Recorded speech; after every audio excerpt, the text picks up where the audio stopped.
Hello, welcome to the HolmFront, where we keep everything objectively subjective. I'm doing better. Got it. I'm Tyler, your host, and to my right, as always, is Mitch, my overly artistic friend. I'm doing a bit of a classical radio voice. Hello, and tonight we're going to be talking about Stranger Things. Well, this sounds romantic. It does. A little too much. I'm into it. Tell me more. Yeah. Keep it coming. Don't say it that way. All right, so we are going to talk about the final episode. The finale. Stranger Things has come to an end, It's which over. is very sad because we all love Stranger Things.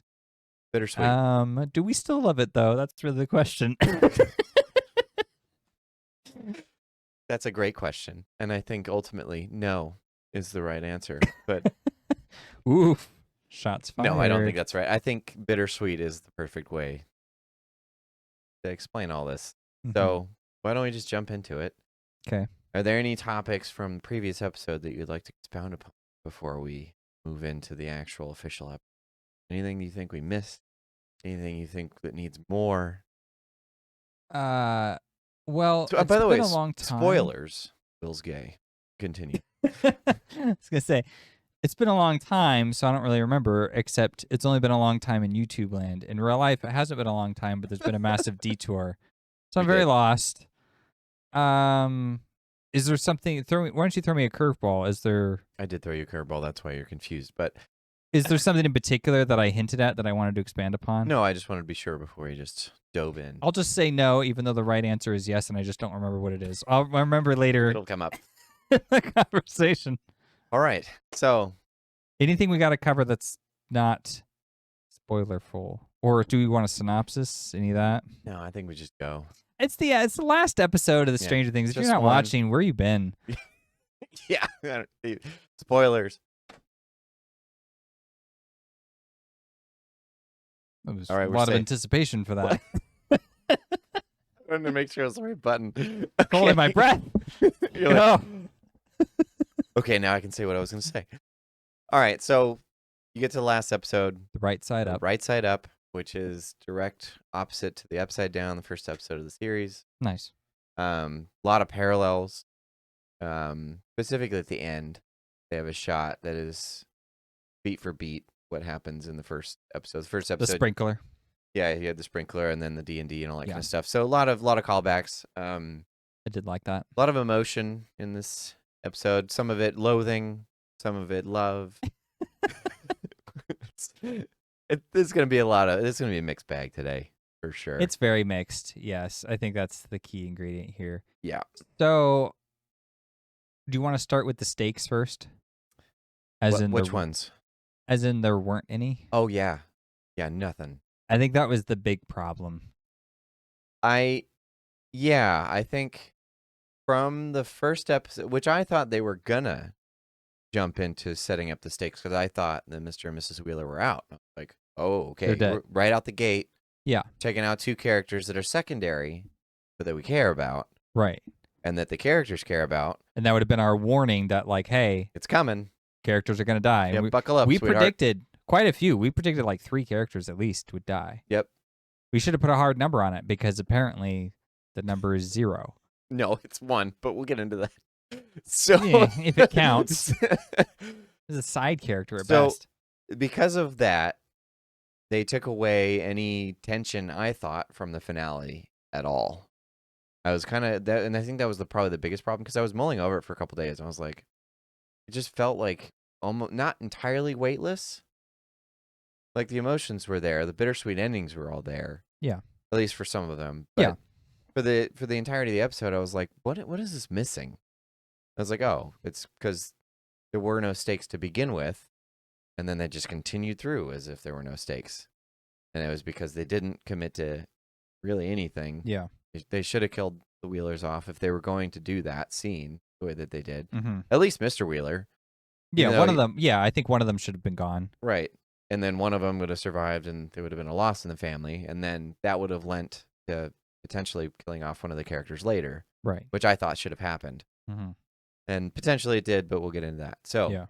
what about you? Did that affect your viewing of the thing? Yeah, it definitely did. Okay. But it was I the characters don't necessarily need to die. I don't want to make it sound like I'm just bloodthirsty for them to be killed. Just Even though that's just like take them out. That's just a way to get the other characters to respond, right, and have Sure. a particular development. So Well, that's what we're looking for. It gives gravitas to the antagonist as well. Yes, it gives him power. It gives him like real threat. Like you remember back in season 4, they do a great job with Vecna. He gets a kill every episode for the first like 3, and then the 4th one he goes after because for the first 3 episodes he's targeting characters that are ancillary or on the sidelines, and then in the 4th episode he targets someone who's a part of the main cast, and they almost get taken out. 2 people. Yeah, 2, and they get like we just barely rescue them in time. Mm-hmm. So it's very, very tense because the characters feel like they don't know what they're up against. They don't know how to combat the threat. They're just slowly grasping what's going on. Mm-hmm. So after that is established, the rest of that season, you're just on pins and needles. You're like, this guy can just show up and take you out. So we have to be, we've got to figure this out, and we got to figure it out fast. Yeah. And so that's where all that tension comes in. Max. So, and that was the cliffhanger for season 4, which is why a lot of people came back. They're like, well, what happened with Max? It clearly wasn't death, but it doesn't look like life either. Right. So. And so in this, it was kind of like the fact that he didn't really get anybody just sort of felt like, oh, yes, you suck. Yeah, I mean, he's just Groot. Yes. And Groot's too nice. So I don't know that was really working. Groot. Speaking of Marvel, that was my other big complaint, is that I did not like this whole Marvel showdown with the Mind Flayer. Yeah. So they go to the Upside Down, which is really like... Well, no, they go beyond the Upside Down into the actual other dimension. Yeah. Yes, they go to the other dimension, this other planet that's coming down and crashing on the planet, which, by the way, is your Majora's Mask reference. It's like a giant spherical object coming down and destroying everything. And so they cross over onto that planet, and it's like, I didn't like how it looked. It was just like weirdly yellow. I guess that's because like the sun is like actually, well, actually no, if it's coming through a wormhole, then it would be... I'm not scientifically aware enough for that. It just looked lame. It was like this weird golden landscape for some reason, and it was just like this putrid yellow color. I didn't like it. Anyways, then we have... Color of puke. Yeah, and there's like nothing out there. It's just barren wasteland nothingness. It was just a nothing burger planet. And then there's this creature there, and it turns into a giant monster, and then they like shoot at it and throw fire bombs and stuff, and it gets mad. It doesn't like that. And then L goes into its heart and beats the crap out of Vecna, and Will pitches in a little bit, and then he dies, and that's it, and we win. And I was just like, this is wrong. Like, for starters, there's way too many characters on this team. Yeah. And they're way too organized. Usually what happens in Stranger Things is the characters are scattered, and that's part of the main benefit the villains get. It's not something the villain asks for, but it's something the writer gives them, is that the characters have enough agency to where they're going out trying to live their lives, and then when the crisis hits, it's coming at them in different ways, and they can't all coordinate with one another. So if you look back at season 1, Jonathan and Nancy put together a plan to take out the Demogorgon. Steve isn't aware of that plan or anything of this situation. He just goes over to Jonathan's place to try to make amends or whatever. And then when he finds out what they're doing, he's like, what the heck is this? And then he sees the monster, and then he freaks out, and he tries to bail.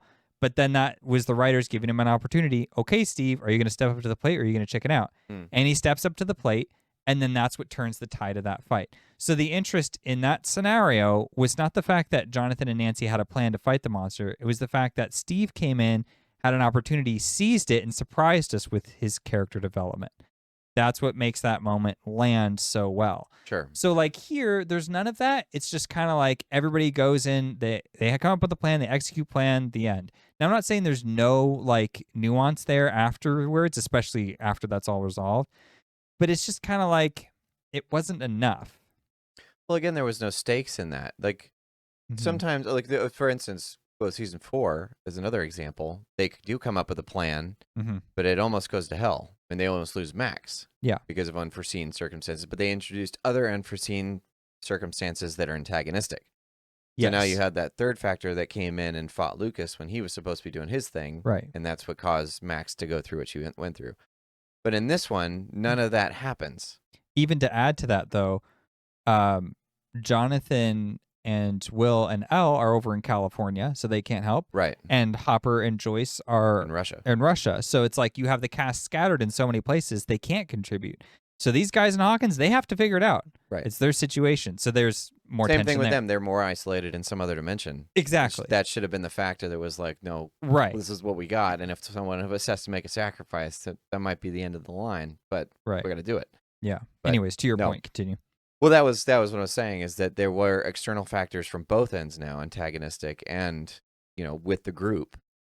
And that lent to a satisfying ending that came with consequences. This one did not come with any consequences. It was so devoid. Yeah. Like they win and it was like, oh, that was it? Yeah. Like I thought Vecna wasn't actually dead when they killed him. Because I was like, yeah. Oh, okay, that was quick. So he must have some other plan or. Right. Because it seems so easy. Because they set it up, the precedent in season 4 as well. Because, they blow him to bits there. Yeah. Throw him out and he gets impaled and they know that he's not dead there. So I was like, okay, so is this the same thing? Because you've already said that he can't die that easily. Right. And it's like, no, he's dead. Done. Oh, okay. That's it. But I mean, there were other factors too. There were like Demogorgons. There you go. The Demodogs. There was nothing in this landscape to help bat them. Things he had. The bats weren't there. Where was his allies? They were just mysteriously absent. Yeah, completely. It was like, well, we only have the CGI budget for this one giant monstrosity, so we can't put anything else in here. Yeah. I have no idea what the reason actually was, but yeah, they were devoid. And like we were speculating that potentially 8 was going to help out. Mm-hmm. And so it'd be like Elle and Will versus 8 and Vecna. That didn't happen. Right. So I was like, you just made him completely. In fact, you introduced an entirely new entity that Henry is subservient to.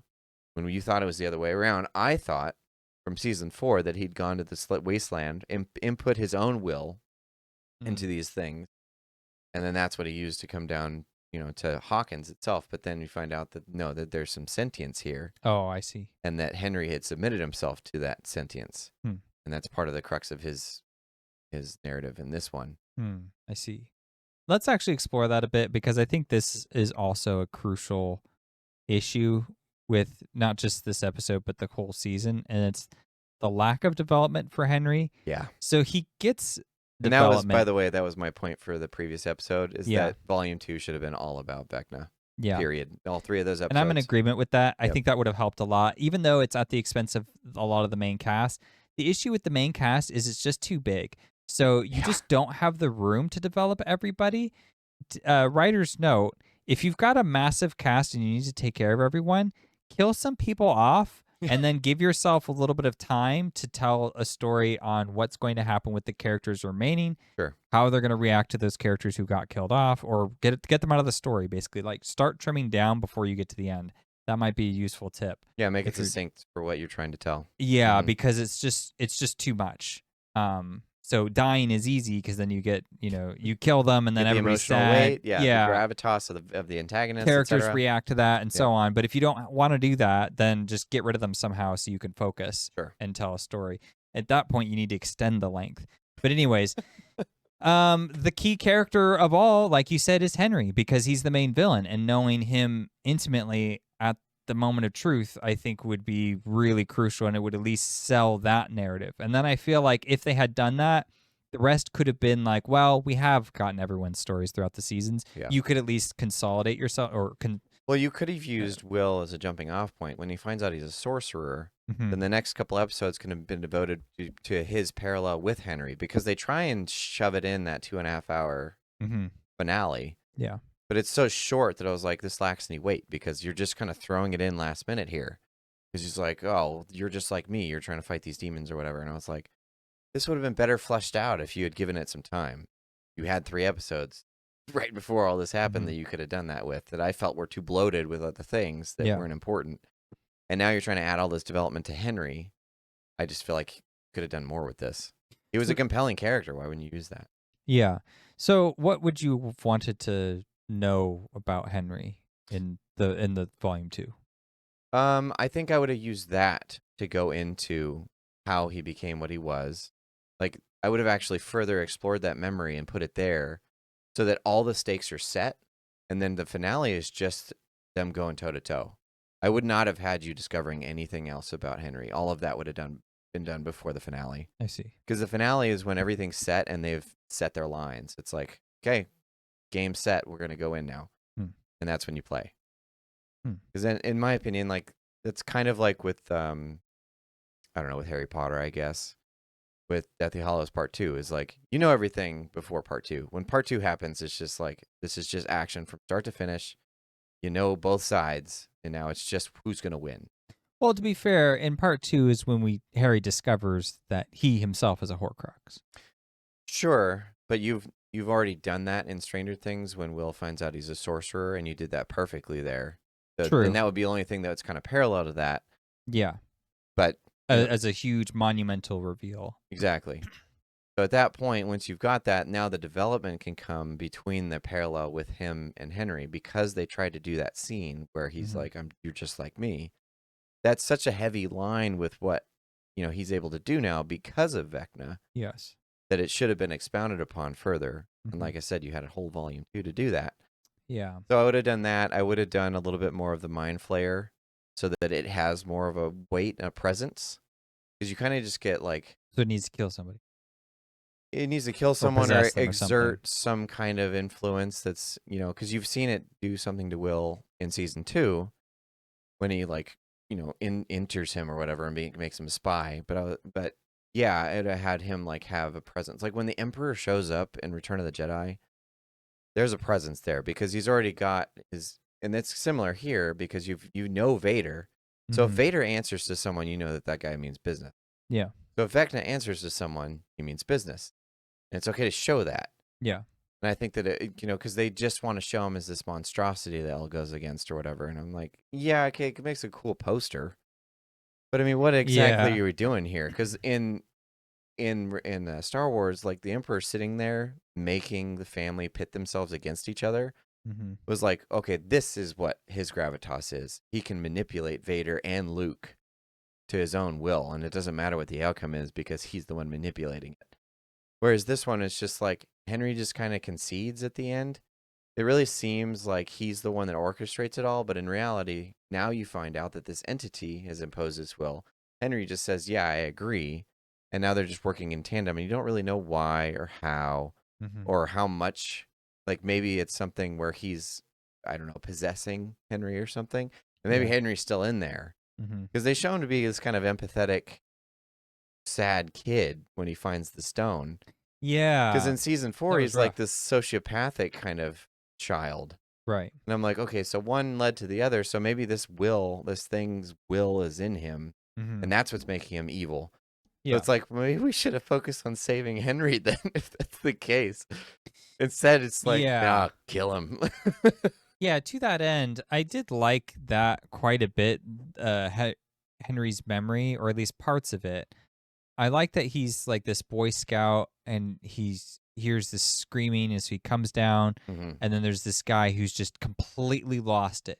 He's like injured and weak, he's got a gun, and he's just flipped out. Yeah. And so he shoots this kid and shoots him in his hand. And he's like spouting off nonsense, like, who sent you? Did they send you? And he's like freaking out. And that was like such a traumatizing thing for a kid to go through. Yeah. So I really did feel bad for him. I was like, this is terrible. Like, he's just a kid. Like, he's just trying to help. Like, to him, it's very black and white what's going on. And then you shoot him, he's going to have an intense reaction to that because it's like, oh my gosh, what have I done wrong? So he responds in a way that I don't think many people would, but I do think some of us would. Sure. And he attacks because he's like, well, if I don't do something, this guy's going to kill me. Yeah. So he just butchers this guy with a rock. And so that was like a horribly scarring event for the character to go through, but it seemed really significant. And the comparison reminded me a lot of Gollum because Smeagol is like this person who, when he gets in possession of the ring, it comes with a murder on his conscience as well, which I think makes it uniquely different than how Bilbo acquires it. Bilbo just sort of discovers the ring. Frodo just gets handed the ring.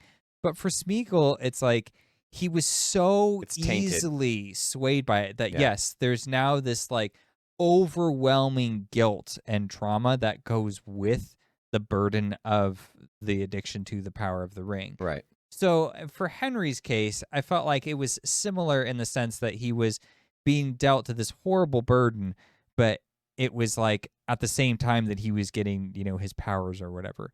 The thing about it is that the way they give him his powers is that he just touches some mystical rock that was in a suitcase, and there you go. And it's like, wait a minute. So where did this guy get this mystical rock? Like, my assumption was just that I guess this guy worked at a laboratory where they were doing some kind of whatever studies. They found this rock. Maybe it came from outer space or something. They were studying it, and then he figured out like what it was or what it could do. It freaked him out, and he was like, well, I got to get this away from people because it's dangerous. So then he took it, escaped with it, and he thought the lab people were after him. But you see, the problem with my interpretation is it's just my interpretation. And I have to do like 10,000 steps just to get to this moment where this guy's right here.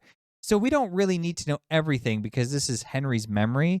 I get that. But it's like their method of giving him his powers was like, it's a mystical rock in a suitcase. And so it's like, how? You know what I mean? It's just like there's gonna be all those questions because it's not like people in real life just find mystical rocks that gives them psychic powers and makes them go insane.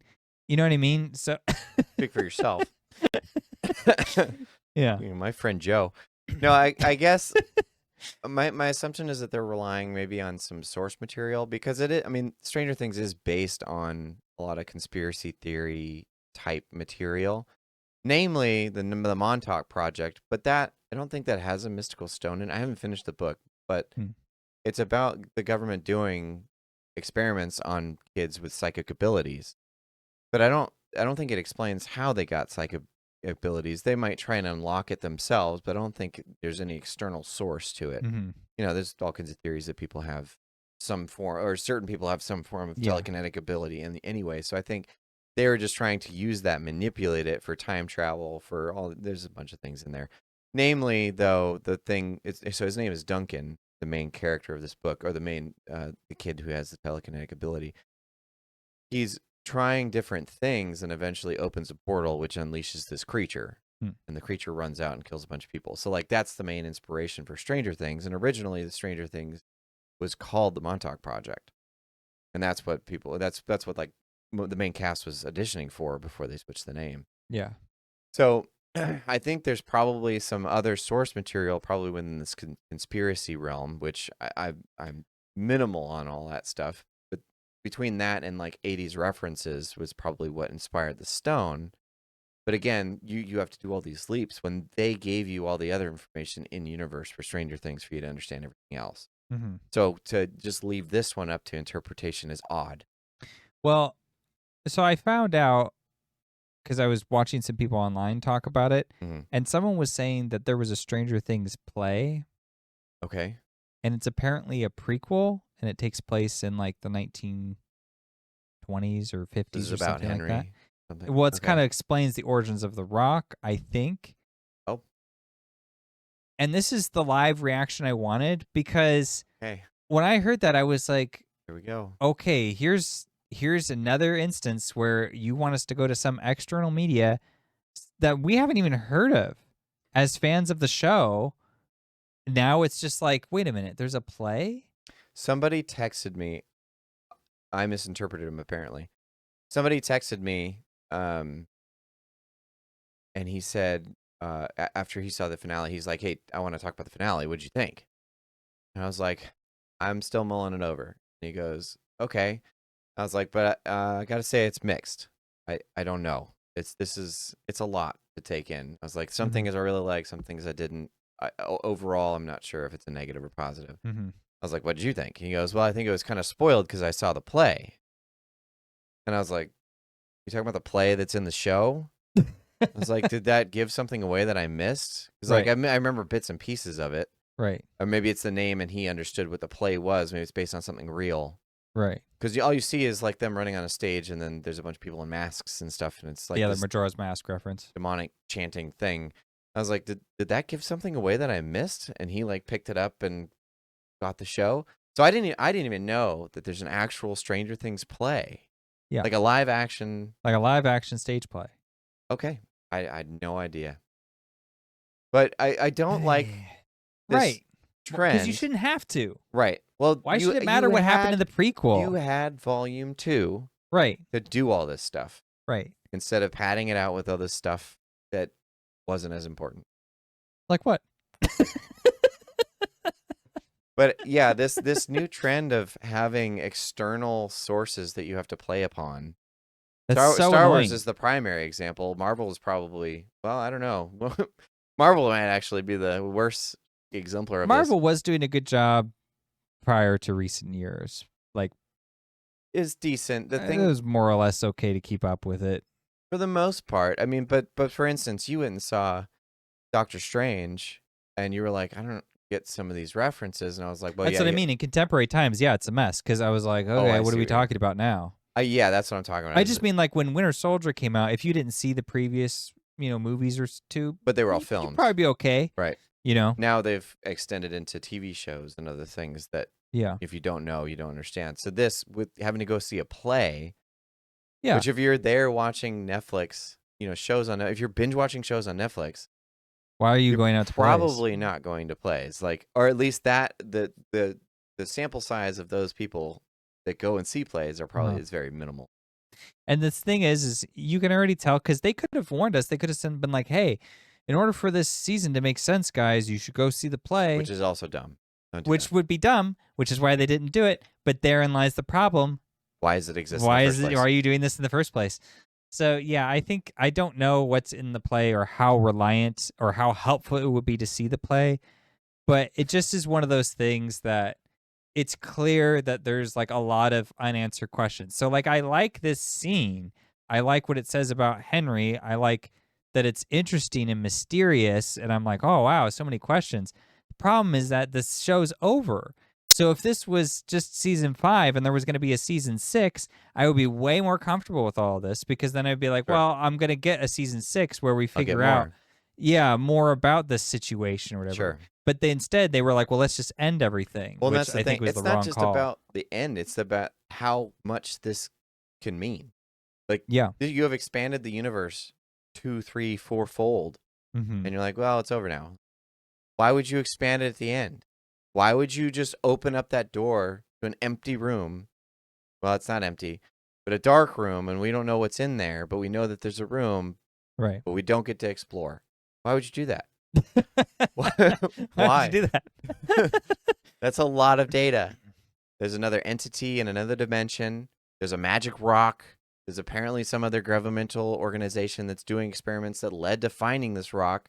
Right. There's a guy that ran out with the rock, and now people are chasing him down. So there's another conspiracy type thing going on there. They have some agents out there searching for this guy. What other items are out there potentially? Yeah. It just was like whoosh, and then we're like, yeah, we don't need to expand any further. I was like, you already did. It's already too big. To be honest with you, I think if the rock was not added and it was just intangible, I think like how he got his powers, I think I could actually work a lot more with that. Well, I thought that's what it was. I thought that's what season 4 was about. That's what it seemed like. Yeah. Innate, and it was just, and the reason that it was innate for him, they could harness that and make it not innate, but they could artificially put it into other people. Right. Which also is what they do in this season, by the way. And it shows that they're like, yeah, we got a bunch of women that we're impregnating with these like super babies. Well, however, they're doing this artificial somehow, and they're pulling data from 8. And she's like, it's not working, but they're all here in the Upside Down. And at the end of the finale, they blow up the Upside Down, and they do not save these people. Yep. So a bunch of pregnant ladies get murdered in this, which I didn't think about until you said it, and then I was like, oh yeah. That happened. I understand why, because of the conversation that 8 and L have, is that no, it's got to end. If any of us, we got to cut off the bloodline. We can't let them have access to us, basically. Right, which is so dark, but okay, because it's one thing if L's just self-sacrificing. It's another if we're just butchering all these pregnant ladies. However many it is, because she ran through a bunch of rooms and she didn't finish. So don't like that implication. Yeah, that was weird. There were a number of very weird implications. Speaking of, there was one I forgot to mention from the last episode, actually, and it's that Nancy just kills people. Oh, yeah. Yeah, she She shot straight like up 4 people. guns people down, like military people, Yeah. I was and like, we has have like not killed zero a human reaction yet. to this. I was like, whoa, what Yeah. happened? She had not killed humans up until this point. You We are see, just now in this mode. yeah, I thought it was weird that they didn't address it going into that scene. They didn't talk about like, hey, you may have to like, Yeah. break a moral code here, and like Hopper would maybe counsel her on that because Hopper's a military guy. Yeah. So I mean, that's scarring for any person, even if you are military. Or to maybe even kill Elle could him. do it because she was forced into doing it, Right. and now it's a little bit more comfortable for her. Elle, I understand because Elle grew up in such a way where not everybody was a human being to her. Right. So she has kind of these like almost blurred stipulations lines. about there's blurry lines about who's like a human being and who's just like a mean animal. So for her, it's not to say that she's like a simpleton, but it's just more like she has that more innocent sort of black and white thinking of like good guys and bad guys to her. It's Right. not really that complicated. And so everybody's trying to help her see that gray and nuance. But Nancy, it's crazy. It's weird that Hopper didn't say anything to her. And then it's weird that we go into this season or into the final episode and it still remains unaddressed. I'm like, so she's like some murderer now? Yeah, which is what we thought they were addressing in the trailer, because the scene where she's washing her bloody hands, and that's just because it's her mom's blood, and she, her mom's on death's bed. I was like, okay, so are we gonna address if she kills someone later? And it's like, Nah. Nope. Just gonna gun a couple people down, and we're gonna move on with that. And like, oh, okay, because all she's done up to this point is kill monsters. Mm-hmm. Which is an entirely different thing. Right. And like killing Vecna, sure, like Henry, that was a person kind of, but it's like, he's like going into people's dreams and killing them in their sleep. He Like deserved it. he's like some monstrous psychopath. Like he's this tentacle Groot person. It's like it's not the same thing. No. Like it just isn't.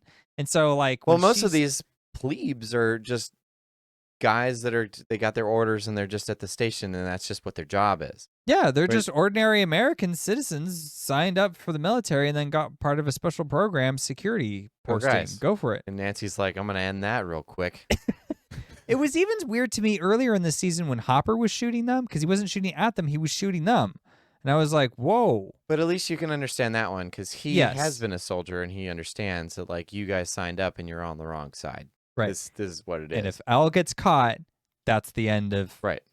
So, sorry. That leads to far-reaching consequences. So, yeah, sorry, you're caught in the crossfire, but it is what it is. You're in the So, way. yeah, I reconciled that in my head, but it's like this steadily escalation. Like before in season 1, they don't kill people. And then when season 3 rolled around, it's the Russians that are the bad guys, so he shoots some Russians in it, but it's like, well, they were the Russians. Screw Who that. cares? Yeah. Which I can say because I am Russian, so screw it. Yeah, speaking of which, anyway. But then in here, he's shooting Americans, and I'm like, getting closer and closer to home, guys. Yeah. And then now it's like Nancy doing it. It's like, what's next? Is like Holly gonna like stab a guy? Like, yeah, she's just... Again, with Henry, it made sense contextually. It kind of makes sense, but how come she's not just like spray and pray or trying to get them to like duck heads and stuff? Yeah, She's just- like, pump, pump, pump, pump, like right in the chest, like you're going down. well, it'd be helpful if they address it. Like, maybe they're wearing bulletproof vests or something, and I'll just aim for that. Or I'm just going Yeah. to keep their heads down while we get through, because we don't need... It's not about killing people. It's just about getting past them. So as long as they're not shooting at us, we're okay. Yeah. But yeah, it didn't get addressed. And that would have been it had been a heavy but effective emotional point Mm-hmm. for one of the characters. Speaking of this topic, by the way, I wanted to take this time to guess what your biggest pet peeve was in the finale, because I'm pretty sure I'm right. And if I'm not right, I will be right once you hear it. Because Okay. it might be something you didn't realize, but I'm pretty sure you did. There's a what's the word I'm looking for? There's a trope that Okay. sometimes writers will use in Hollywood. It's really annoying. And that trope is when they know that you're expecting someone to die. And therefore, we will make it seem like Oh. someone will die. Yeah, I did They- not like this. They faked out Steve's death like 3 times. Yeah. They faked out like 2 or 3 other people's death like twice. I was like, why are you removing all the gravitas? Like, we're already struggling to find what the stakes are. And Right. you keep putting them in front of us like you should, Right. and then just ripping it away. Mhm. But the first one was when Steve almost flew off the tower. Yeah, the moon crashes down and then knocks over the pillar, and then Steve's like, "Oh," and they did this in the most egregious way possible. They did You're it right. as This is the worst part. purposely as possible. Yep. Yeah, he like is hanging out. He's like, and then it cuts to black, and it just holds it there for a super long time, so that everybody's going, "Oh no, what's happening to Steve?" And then it cuts back, and Jonathan saves it, which I understand is good for their arc, but you could have done that in a different way. For one, two, they did it on purpose, like I said, because they knew everyone's expecting someone to die, and it's probably Steve. I was like, one, Steve wouldn't die this way. Like, you'd make it heroic. You'd make it a Right. decision he made. Mm-hmm. But two, like, yeah, you kept us in suspense like that. And they're known for, like, these long, dramatic, like, emotional ways of getting rid of someone. Like, they make sure to give a proper send-off. And they didn't do that, so I was like, okay, it's clearly not a real death. Right. What's so frustrating about it is that you get the brief little moment, but it's only in the first seeing. Mm-hmm. The only time you'll get the reaction you get is the first time you see that. Right. And so it's good for like a theater experience. Like you'll get all kinds of emotion in that room, which I did. Everyone, like the air was sucked out of the room when that happened. Like everyone's, I mean, it's mostly high school girls or whatever, but like it was that reaction that they're looking for. And I was like, this is cheap. Right. This is not real. This isn't like as soon as it's over and you go watch it again, like you're going to know he didn't die. Yeah. And so and therefore, then you have this weird, awkward pause. Right. For no reason. Exactly. Mm-hmm. And so it's just, it removes the weight of it. I was like, you Mm-hmm. guys are better than this. You're better writers than this. Why would you do that? Yeah, it was such a curious decision, and it kind of plays along with just the melodramatic nature of the episode. Yeah. Now, I will say, I'm the kind of person who just doesn't mind when characters are just sobbing the whole time. Like, I know everybody gives Will a hard time, but every time Will cries, he has a good reason for it. Pretty good reason, yeah. So it's like, He's been through some trauma, I think. It's Yeah, all he's right. had Let it it out, rough. buddy. So he's a sensitive kid. It's fine. And like, I get it. Like some people, it bothers them to see characters crying so much or whatever. It doesn't bother me. I really don't have a problem with it. But I will say, like, the issue that comes in is that it just kind of blankets everyone, is what it did here. Is that everybody's just crying and emotional about everything. And they're all having the same emotional reaction to everything. Sure. And that's when it starts to feel like manipulation. It's like, oh, so you want me to feel this way. Yeah. And it's just easier if I can see the dynamics playing out. You know, in season 4, there's this really frustrating scenario with how Mike and Elle aren't quite getting along or whatever. Right. And even in season 3, there's some of this tension too. And it's like, it's so frustrating because you're like, oh, I don't want to see more teen drama. I hate this stuff. I just got out of it. I'm done. And now I got to deal with it again. And you're like, you're angry or whatever. That emotion's good though, because it's real what they're depicting. Yeah. It's like, these are real dynamics, faults that people slip into. And so it plays it out, and then it gives you a satisfying resolution where things come together in the end, and you're like, all right, that made it worthwhile.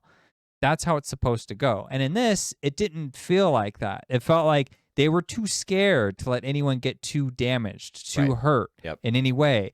And so it was just kind of like, I found myself kind of being like, Like, I wasn't really emotionally invested because it wasn't like, oh man, like this happened to this character. What does that mean for them for the rest of their lives and for everyone else? And like, oh, I hate this, but I'm torn. Except there is a few characters where this happens to, but I think we'll save that because that's mostly towards the end of the episode. And I think that's kind of where. Well, I want to try to end on a high note, or do you not care? We'll see when we. Why don't we? Okay. Are there any other things you didn't like about this one then?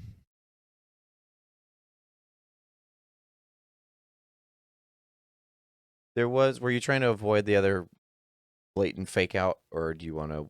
I was talking about Elle and Mike kind of closing with them because their storyline is what closes out the show. And I feel like I think there's interesting things to say about that one. Yeah. So them aside, the point still stands. Not enough good tension between characters. Okay, so then let's do the Hopper one real quick then, because I want to, since we're on this point, let's just address that one. Because Okay. they also fake out. And I actually liked this scene till they revealed. You killed it. You almost had me. Yeah. So there's a scene where Elle is in the tank, and she's manipulating reality in order to help Holly. Yeah. In Vecna's mind. That was all pretty good. She had 8 and Max with her. Mm-hmm. It's great. Awesome. Vecna figures out what she's doing and figures out what's going on in reality, comes and manipulates Hopper, which was really good too. He's playing on Hopper's fears. Yeah. And by doing so, and I saw this coming, I was like, he's going to make him shoot the tank. I know it's coming. Mm-hmm. So he turns around and shoots the tank. Yeah. Pops the thing open. He thinks he's shooting Vecna, but then it's like he gives him his mind back and he just blasted the water tank. So he slides it open and Elle's bleeding in the water. So he breaks the thing open and pulls her out. And I was like, this is phenomenal. This is what you should be doing in this season. I was like, you just took Elle out of the equation. It's up to Will now. That's how they're going to end the season. Ooh. I was like, they probably didn't kill Elle, but she's going to be severely incapacitated at this point. Awesome. This is great. This is stakes. Yeah. And then it fades away. He's not hurt. I'm like, dude. Why did you even introduce that? Slipped you right under the rug. I was like, I appreciate the tension it gives now that Elle's not in the Upside Down helping Holly. Right. But there was a secondary and actually probably primary element to this that you removed. Like, you could have put all the stakes back in here. If Hopper was the one to shoot Elle, right, and now that's something we have to resolve, that's a great way of adding that emotional weight without trying to manipulate your audience. Mm-hmm. And they removed it. I was like, dude. Okay. So I thought that was another missed opportunity, unfortunately. The one that I thought was almost effective was when 8 gets shot. Because that one, it proved that Hopper had to step up and do something to help her, even though he didn't like her. Yeah. And then it was something that Elle could lose. It was like the only thing that she had that was like her. Someone that she had bonded with early in the season. And then that got taken away. And I was like, this is good for Elle. Okay. Yeah. And then they take that one away too. I was like, essentially. Yeah.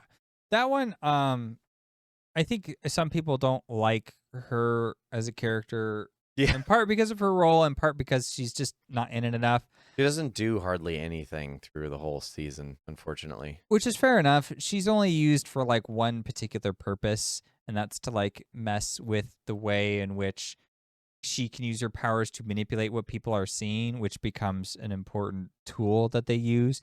But, you know, I would say like you could just have Will develop that power, seeing as how Vecna's the one who uses it anyway. So theoretically, Will has access to any of Vecna's powers. You could kind of construe the story that way. But I also wasn't really perturbed. That seemed like a decision I could live with because they did, you know, the intention behind that Warriors episode, as bad as it is for Elle to have established a connection with someone who is like her out in the world. And just knowing that that person exists is a comfort to her, as it would be for any person when you know you're not alone, right? Well, it's also a comfort to know that one of the kids escaped. Yeah. It's not just all bleak. It's like someone got out and was able to live her life. That's good. She doesn't have to be the only person to carry all that trauma, basically. Right. Yeah. She also helped Elle prove in some ways. And so, and there's a long-standing history there. So now that we've brought her into Hawkins, there could have been a lot of possibilities there. Right. So I still like the idea of her turning evil, but I kind of got that because she took this hardcore stance of how to deal with the situation. Sure. And she was like, no, we have to kill ourselves. We have to die when this is over. We have to kill Henry, then we have to kill ourselves because otherwise what's going to happen is the military is going to get us somehow, some way. And it's then going to start over again. Yeah, everything will just repeat itself. So we can't let that happen. We're the problem. And so, and like her experiences made sense because she's been captured for who knows how long. Yeah.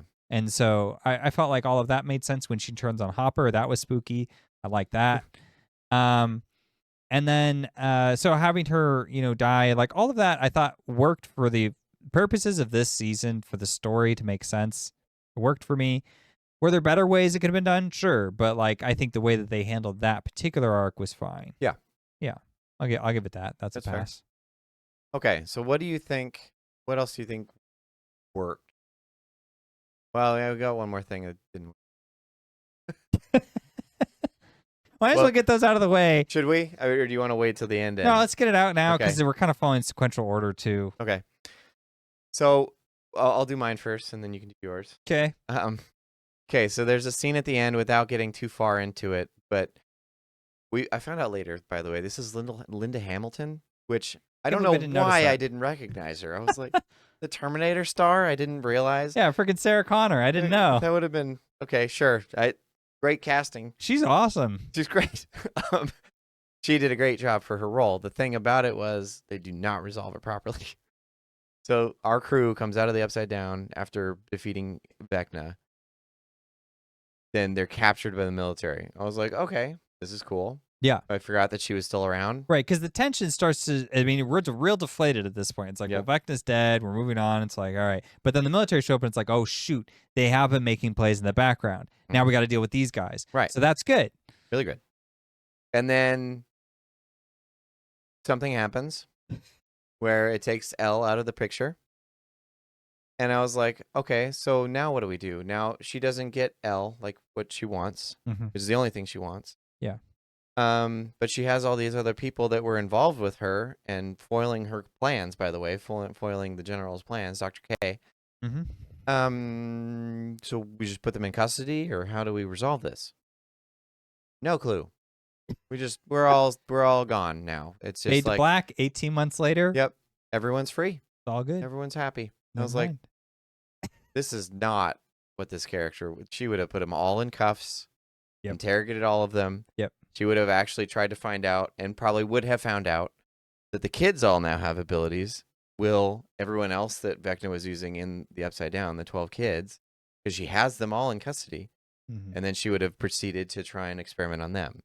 Assuming they even have access to their abilities still, which remains unclear. Which is unclear. Because they were possessed. They didn't get his blood injected into them. Sure. But it does make you wonder if maybe Will is still capable of that stuff. But either way, this person would not have let them go. But you're right. Off screen, without any explanation, without anything, they just say, yeah, we're just going to not resolve that. I was like, why? Why would you not resolve? They resolved a similar issue in season 1. Right. Hopper negotiates with people that have captured him and Joyce. And then at the end of the season, they come and pick him up. For whatever reason that was. Right. They show up in a black sedan and they say, get in. He just gets to in. Let us know that, oh, man, that contentious relationship is still out there. Right. Yeah. He made a deal, whatever that deal is, to give up, and now he's paying his dues.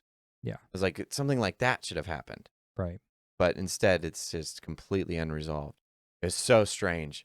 I was like, so you're telling me that all these military guys that have been hell-bent, they had an entire base set in this, the amount of resources and time and effort and whatever else they went through, they capture all the people that have foiled all of their plans, destroyed their connection with the Upside Down and this other dimension. And they're just like, well, I guess we lose. Let's go home.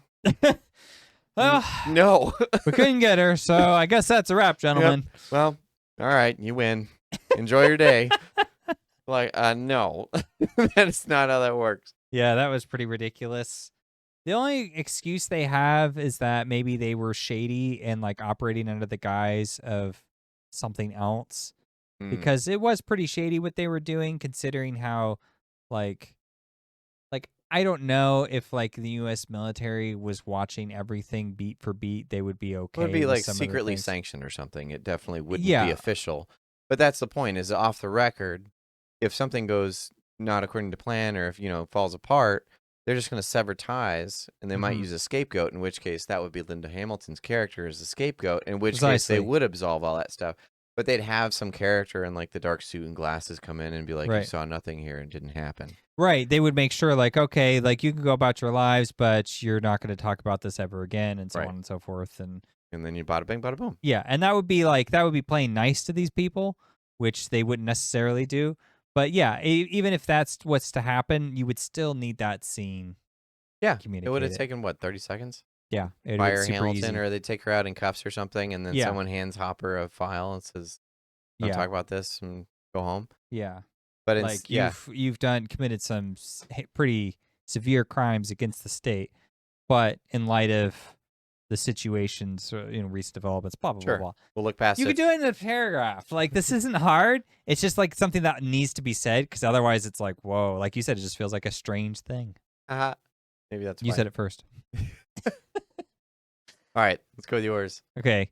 Well, actually, I'm gonna crowd a little bit into your territory a bit, Oh no. because you said this was a highlight. I thought it was kind of a negative, but it's Joyce ultimately delivers the final blow against Henry. Okay. So he's doing a mind battle with Elle, and he's like, ugh.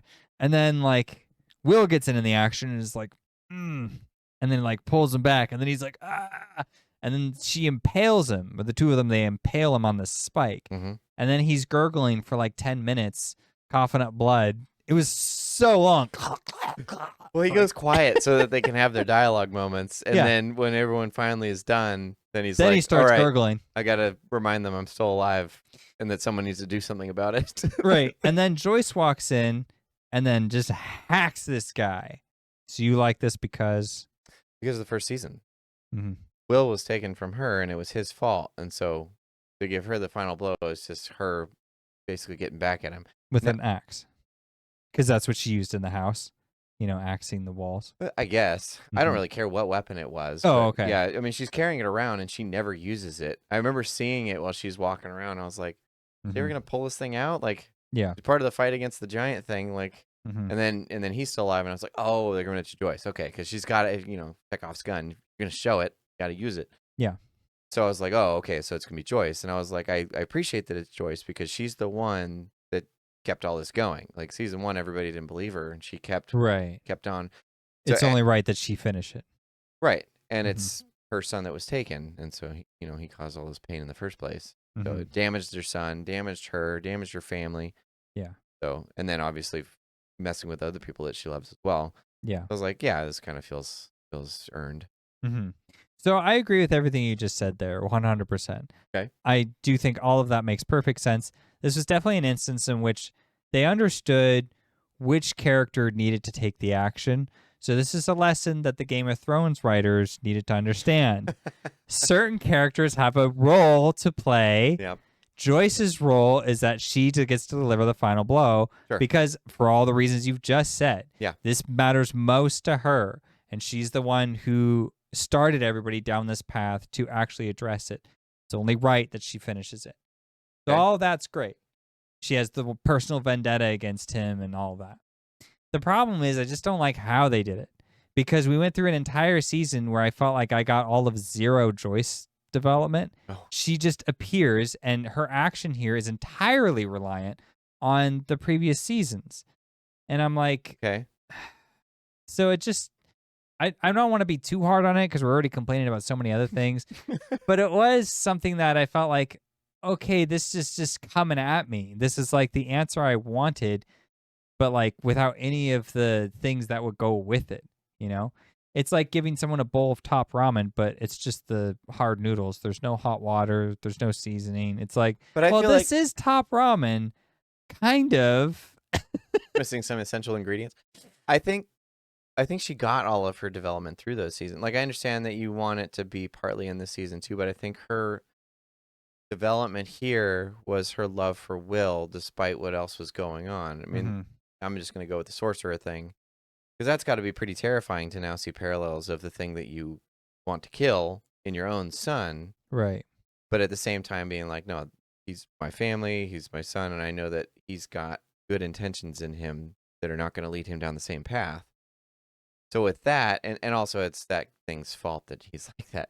But Right. her development is by accepting and loving him through all this stuff, and then allowing him eventually to let it go. Mhm. And so she allows him to become his own man. And then through that, she's like, well, now I can go through my own personal vendetta and be like, you still told me I took my little boy, you son of a. And then she can go to town. So I actually thought there was enough development in there to justify that action in this season alone. Like, it does rely on the previous seasons for sure, but that emotional weight's still there. Yeah, I mean, yes and no. Like, as she's hacking him away, and it takes her like 50 wax. Well, we had a bunch of memories to go through, and it had to But go that's with each the whole, with one. yeah. It starts doing this Rolodex of like, well, let's take a trip down memory lane. Let's remember what he did. It was like, I saw the seasons. I know. Yeah, so it does the whole remember thing, which I don't hate, but again, it just felt like an excuse. I'm like, how come I just didn't like? I should just be right there with Joyce. I shouldn't need a reminder of the previous seasons. I that's would fair. much rather just see her story arc in this, because I'll give you a case example. Dustin has a very unique character arc for him in this season. That's not something the previous seasons really have much to do with. It's just an aftermath of the previous season. So here's the arc that he's down, and he gets a resolution to that. So I'm just saying, any character who's going to have a big role like this needs to have a similar kind of treatment. Okay. And so she was just regulated so much to the background. I mean, it and was then just too many characters. That's why. Yeah. I mean, to be fair, they did use her. She has quite a few conversations with Will. I guess I just didn't feel like they were really pushing her. Like, none of them were doing that. They were just like back and forths of like explaining things about themselves. The Whereas, most like, emotion you get is probably in the first volume, when she's really resistant to letting Will out of his shell, and then Will finally gets that. But once volume 2 hits, you don't really see her much more. It's pretty minimal. Yeah, I mean, she's mostly just being a parent, trying different things. Yeah, that's fair. Whereas like Dustin was like had real hostility with Steve, and it was like, oh, you guys are like, are you guys even going to be friends? And then it's like he has this breaking point, and then you're like, oh gosh, okay, I get where, like, now it's solidifying their relationship and it matters more to us. Like, that for me was like, okay, Steve and Dustin, friends for life now. Sure. Like, now I understand like what their connection was. Before, I understood that Steve became kind of a mentor out of happenstance, not because he really wanted to. And over time, he sort of matured and took that role a little more seriously. And that was nice to see. And Dustin kind of went through, the tween stages. So we followed all of that, but it wasn't this like brotherly bond kind of thing, which is how it ended. It was just like, oh, these guys they're close. No one's coming between them anymore. Gotcha. You know what I mean? And so it's just kind of like, now is the time to add that meaningful weight to Joyce and Will, if that's what they're going with. So, and I just a missed opportunity, right?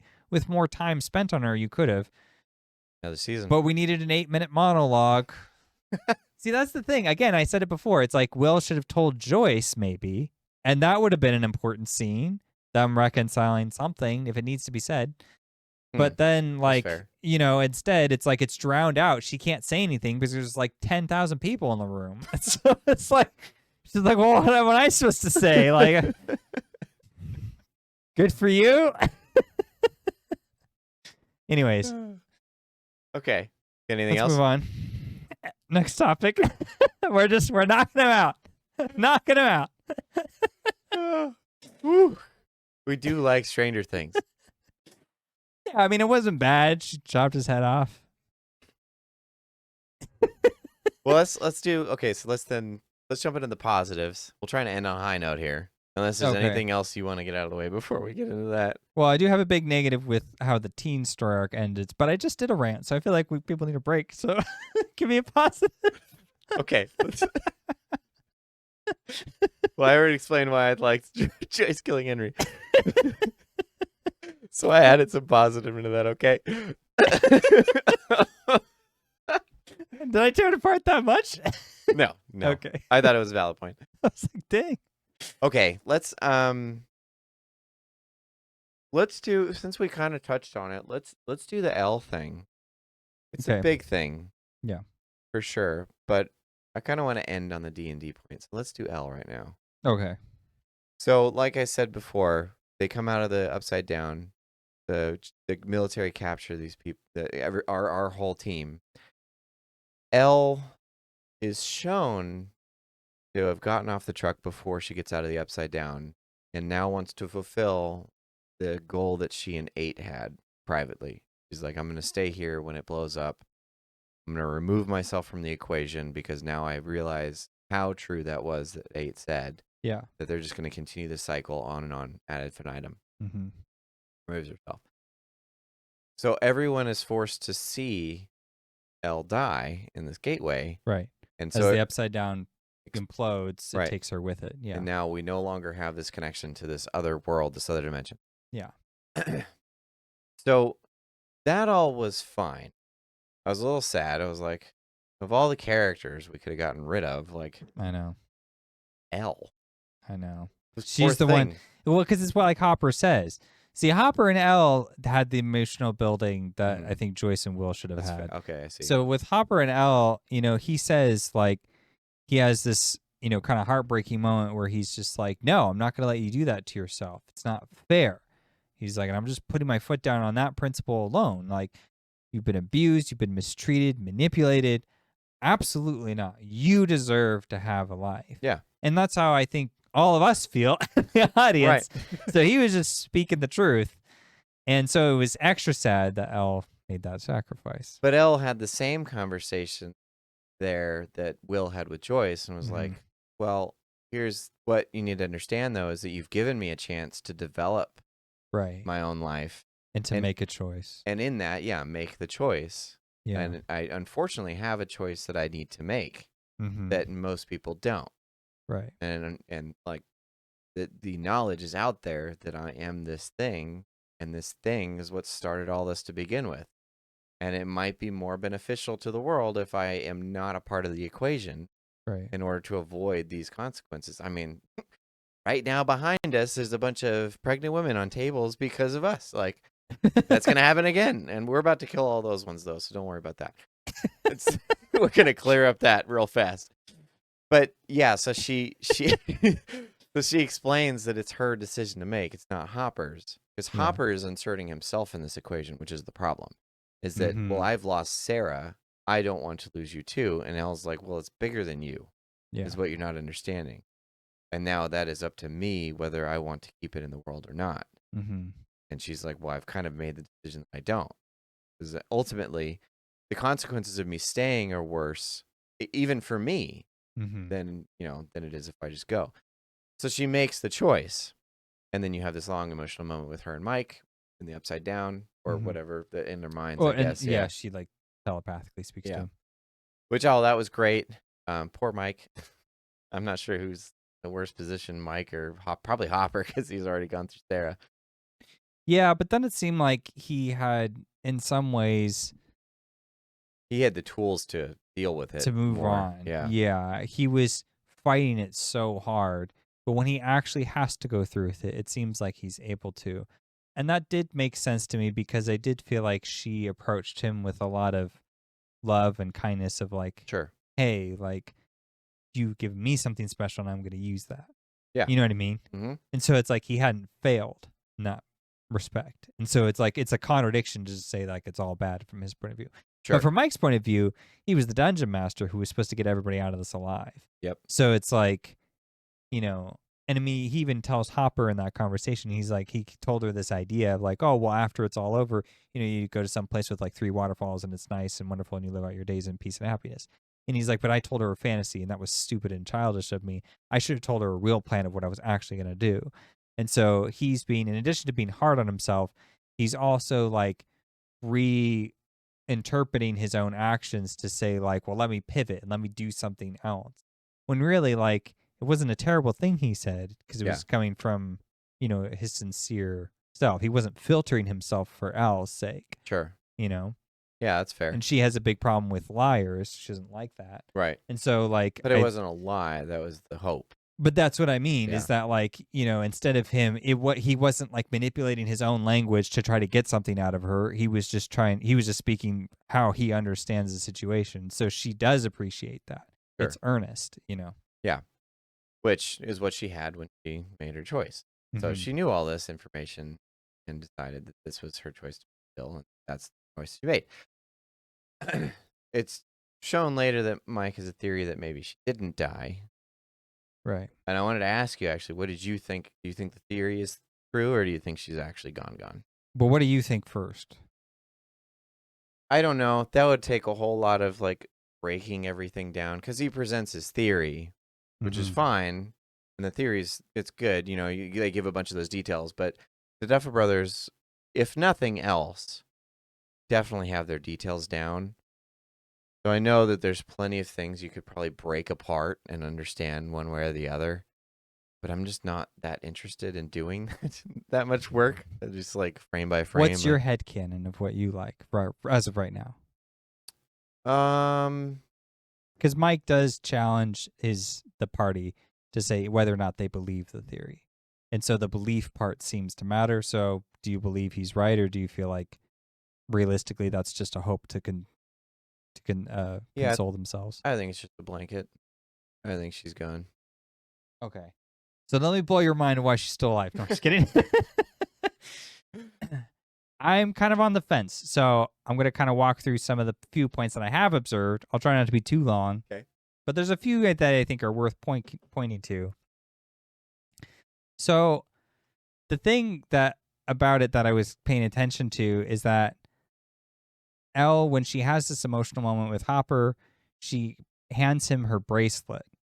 It says, "I'm not Sarah." Yeah, I'm not Sarah, and like you have to believe in me to make the right choice, kind of thing.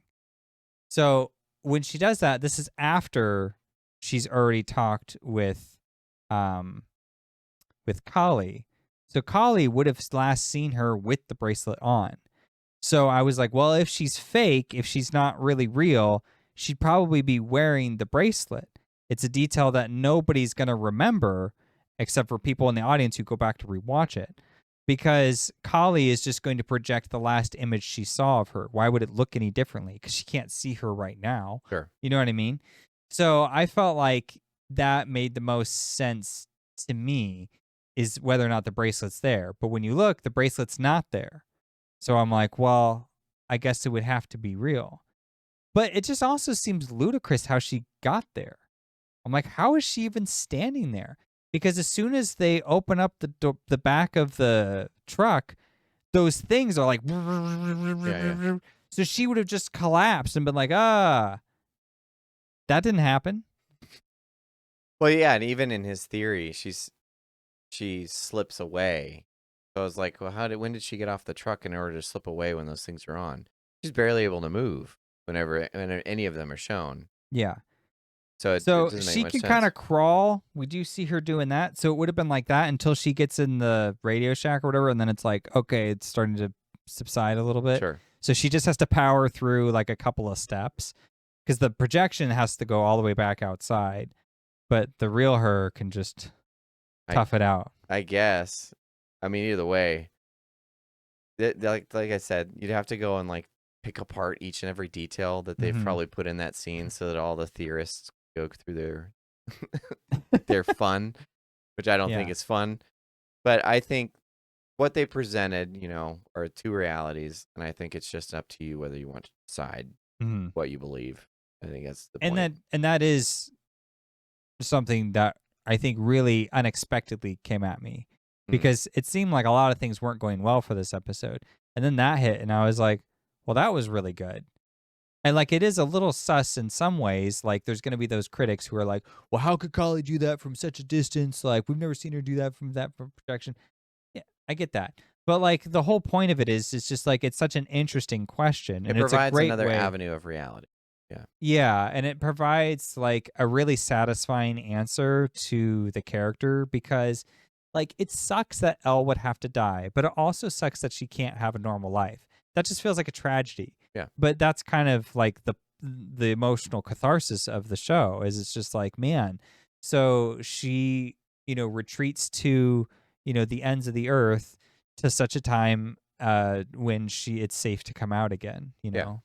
And so, and then Mike, unfortunately, has to suffer that burden because, like, for all the characters, it was the connection to the Upside Down. She came with it. Yep. But for him, it was in a personal way, and for Hopper as well.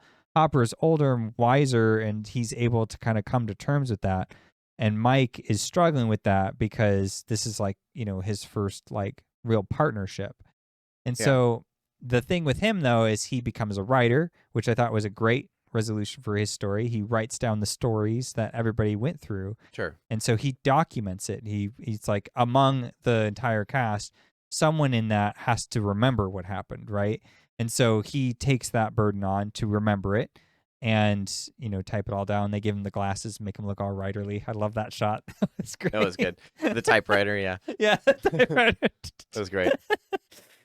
But yeah, it's almost like it's possible that one day Mike will just be in his house, with his dog or whatever, typing, and then like there's a knock on the door, or he just comes down to the kitchen, and Elle's standing there, and that's something that I kind of get to make up and hold on to, Sure. and I just like that they gave us like something to just kind of like imagine and think about. Yeah. And it's such like a that felt like a special way to end that particular story arc. I felt, Which I think was the right way to do it. yeah. Of the decisions they made, I think that was a good one. Yeah, that one was solid. They had the right idea there. And it almost felt like, because of all the things that inspired them, it's almost like they're kind of taking that torch. And I also think that part of that goes into the fact that it is only 5 seasons. I think it probably should have been 6. Yeah, But the fact that it was a absolutely. limited thing and they didn't want to just keep on going with it, it's almost like, hey, we realize when we have gotten to, where we're not overstaying our welcome, but we don't want to get to that point. But with this ending, it's almost like passing the torch to whomever they might inspire as well. And I think that was kind of tied in with that also with the Mike thing, with Mike and Elle, I guess. Yeah. But I was like, that's also, it's a nice nod on a meta level to its audience. Yeah. It was a nice thing. Okay. But do you have anything else on that one? Not to that one, but we do have some other character arcs we got to resolve that were less good. All right, shoot. What do you got? All right, so the teens ending sucked. So Jonathan, Nancy, Steve, Robin, horrible. I hated that scene. They're like standing on the rooftop of the radio tower, just talking about being adults. My God. Like, this is the worst ending you could have drawn up for them. It was. It was so just dreary and bland. Just lame. And so everybody just becomes a big old normie. Which is funny because grief. that's what they didn't want to become in the first season. Like, the one Right. that probably worked the best was Steve. Because Yeah. he stays in town. He takes the arc that he's gone through with taking care of all these kids and becomes a baseball coach, which is great. All right. Yeah. I love how he throws something in his mouth and he's like, chewing face. It's such a stereotypical baseball guy. Yep. All right, let's go.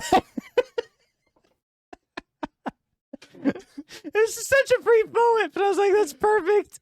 Yeah, you see him the next 10 years, 15 years, got a beer gut, and he's just still going at it. Yeah. But it was funny because he's standing up there on the roof talking about how he wants to stay in Hawkins. He's like, a house down the street's almost for sale. I'm almost there. I'm gonna be able to buy it. I was like, okay, so this is calling back to the first season where he's like, I'm not gonna be this. I'm gonna be something else. I want to be something more. I want to go to college and be able to be successful and wealthy or whatever it is that he's looking forward to. Mhm. I don't want to be like my dad, who just kind of like lives in suburbia and got married, settled down, and really doesn't do anything with his life. He's normal job and everything. But now he's got a normal job, lives in suburbia, but he's just not married. So that's the only thing he's got not going for him yet. Yeah. But he's kind of a dad without being a dad, Mm-hmm. and that was what he wanted. And so, Yeah. but then you have the other characters who have all moved out of Hawkins, and it seems like they're just kind of settling into this normalcy. Yeah. That would be tough to do after the experiences that they've had, I think. Right.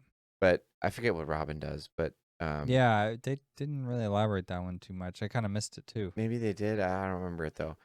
Jonathan is trying to be a movie maker, and Nancy is a reporter, which I actually like. Drops out of college to be a do that, reporter, yeah. which I like the fact that she's a reporter, but she's in New York now. They've left Hawkins, and they don't really resolve how that. Like, to me, it would be like you'd need to leave Hawkins, and that would be your impetus. But to them, it's like they were just kind of like, well, that fantastical part of my life is over, so we can just jump back into normalcy. So, Yeah. do I want to go live somewhere else? Do I want to stay? I kind of want to live somewhere else. I'm tired of this place. Like, that's not It's an easy decision. Yeah. Just kind of either one's good for me. It's all right. Whatever you want. It doesn't feel like that would be the way that you come about that decision. And maybe that's not, but it was like there wasn't a whole lot of substance they put there. The only thing that they put there that I connected with in that scene was when they're talking about how they miss each other, and Steve's like having a hard time with it. He's like looking away and tearing up. I was like, Mm-hmm. this feels more like natural, Mm-hmm. because they would have separated out of necessity if Yeah. they were to separate at all. I still think that Nancy and Steve should have been together. That's just me.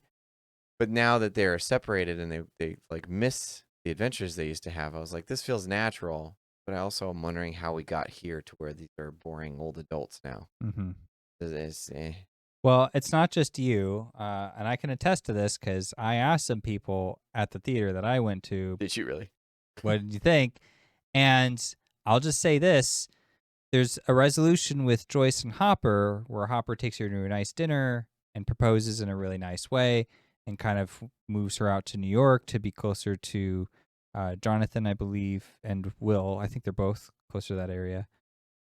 Oh, did they move? Okay. He said closer to the boys. I assume he meant both of them. Okay. But either way, so that's like a nice resolution for them. It's just like they get to be at peace, which it feels like those characters have earned it. They're older, and especially Hopper, he ages like 20 years in the span of 18 months. What the hell was that? Yeah, it's got He was all just white like, now. Yeah. Yeah, white up to wazoo. I was like, dude, that caught up to you fast. Whoa. I mean, he did just have to see a second daughter die, so there's a lot of grief in those 18 months. That's fair. But anyways, when he proposed, the whole theater, clap, clap, clap. At the end of the teen scene, crickets. No one knew what to do.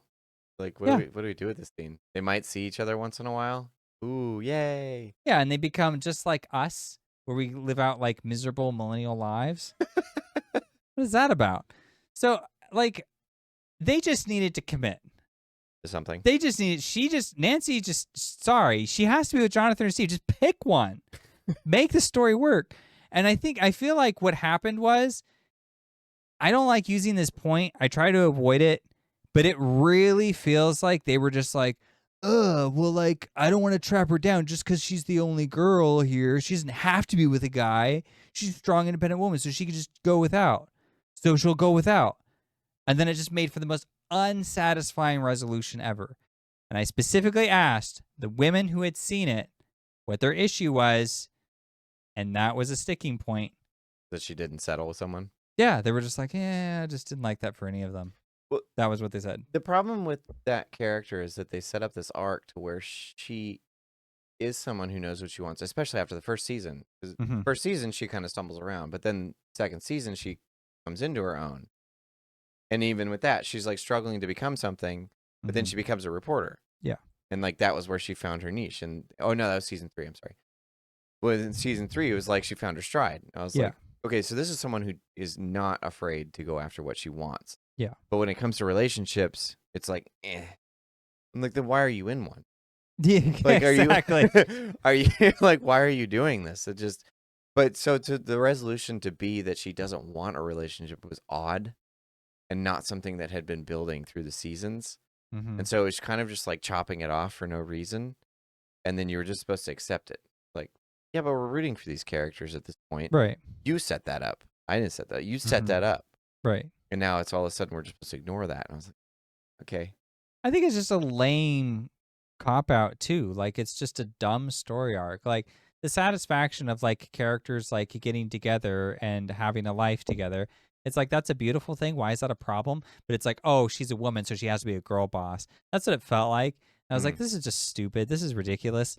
Like, I get Jonathan becomes like a filmmaker person, which is like, it's okay. It's not great.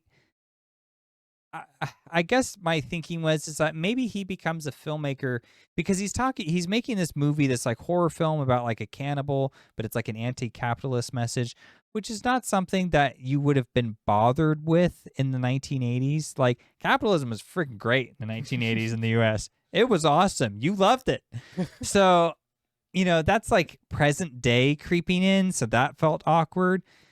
But I kind of am willing to forgive it because he contrasts interestingly with Mike, because Mike is doing the same thing where he does an artistic practice, but Mike didn't come from an artist background necessarily. He was just a gamer. So when the Dungeon Master kind of goes with writing in general. It does. Yeah. I'm just saying that, yeah. like, it seems like Jonathan, by taking photos, it was a very serious, artful thing he was doing. And then he's like, I'm going to make movies because that's cool and hippie and edge. Whereas like with Mike, it's like, I just make games and that's fun and cool and edgy. But then it's like, now serious reality has hit me and I'm going to now use that same talent to do something more mature with it and now tell the story. Okay. And that story is going to be something true, but I'm going to add the elements of how I felt and what mattered to us emotionally in the text.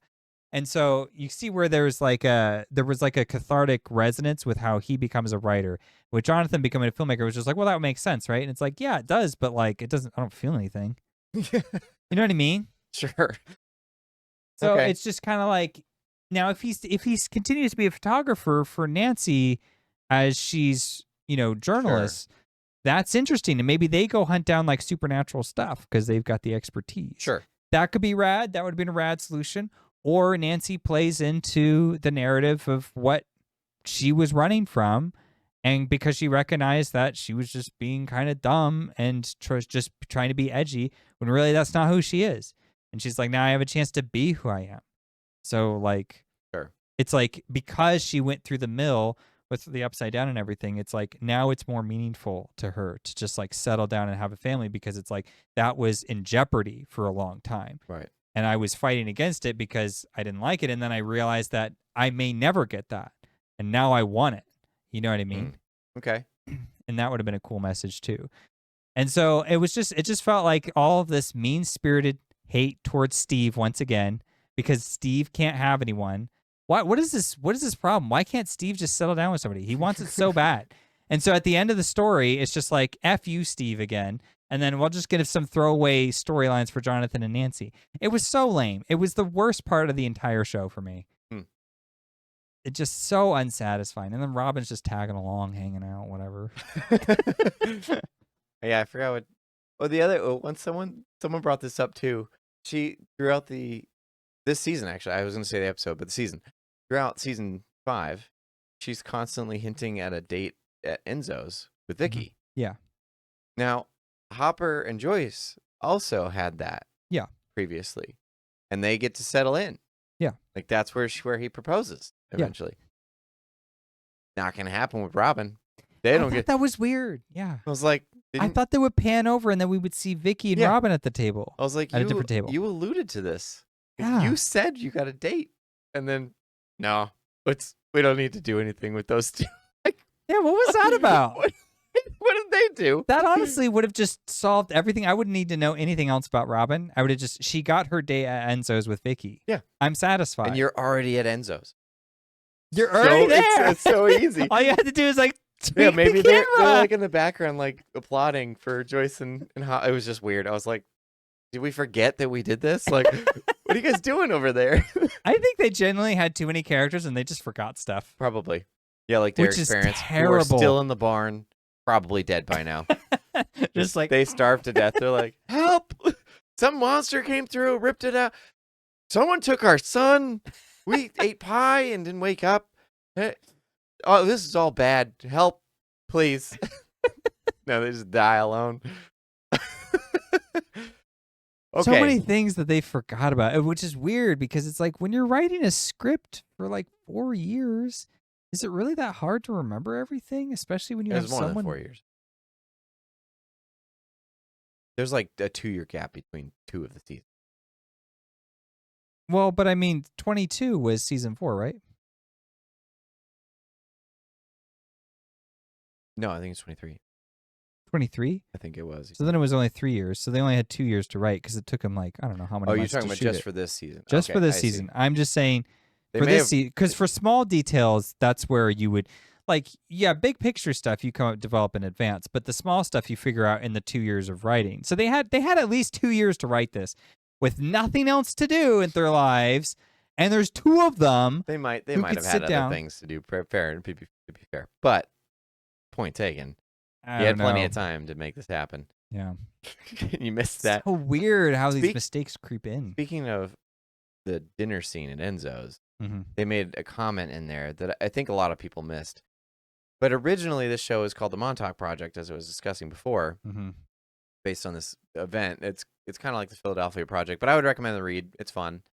But originally it was called Montauk Project, and I think what happened was that they went through a lawsuit because of what it was called, and it was based on the source material, and it was too close. So they had I don't know if it's copyright or whatever, but they ended up landing on Stranger Things. Anyway, in the last episode, Hopper mentions that a radio operator, a friend of his, has a job in Montauk for him.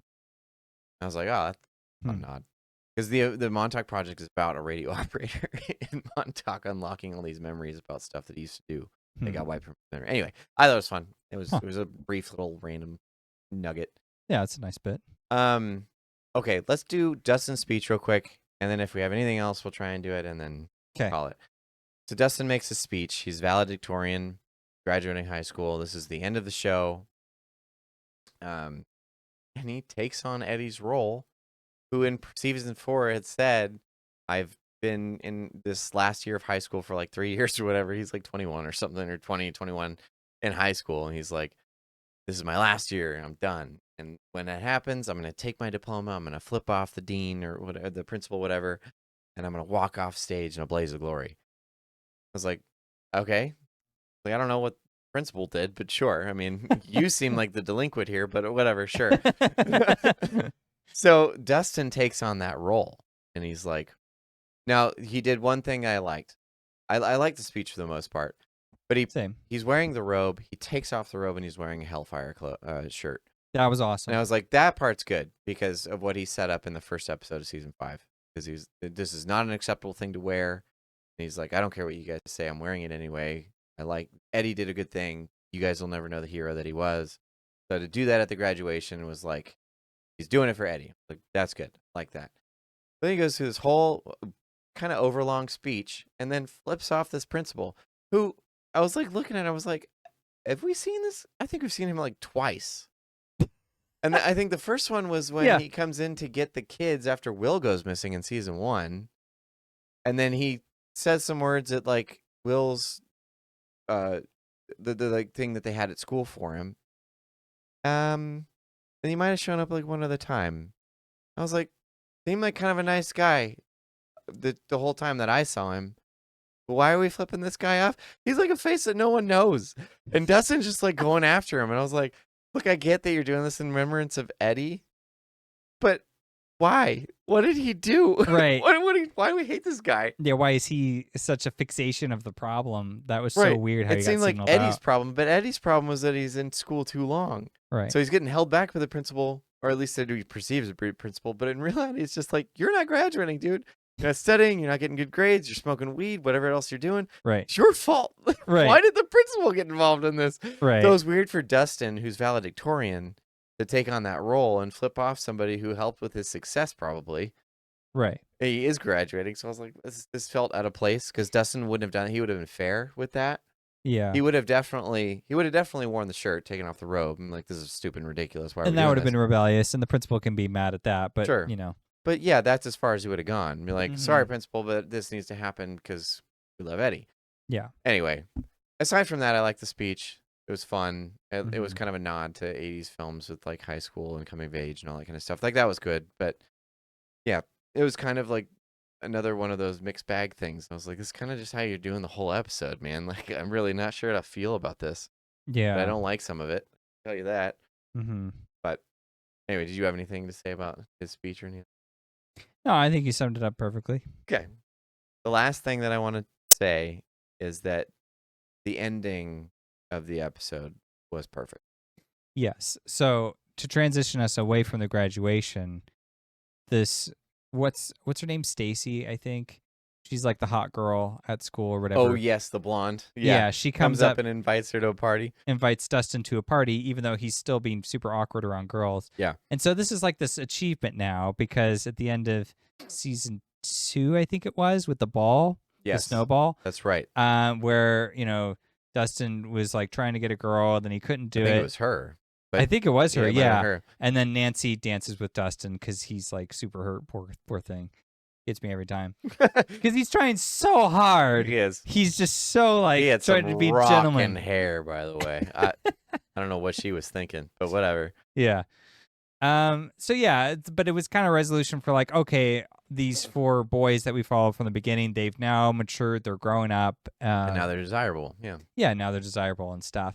But then the show had to have this like, anti-procreate message that it's been hammering home.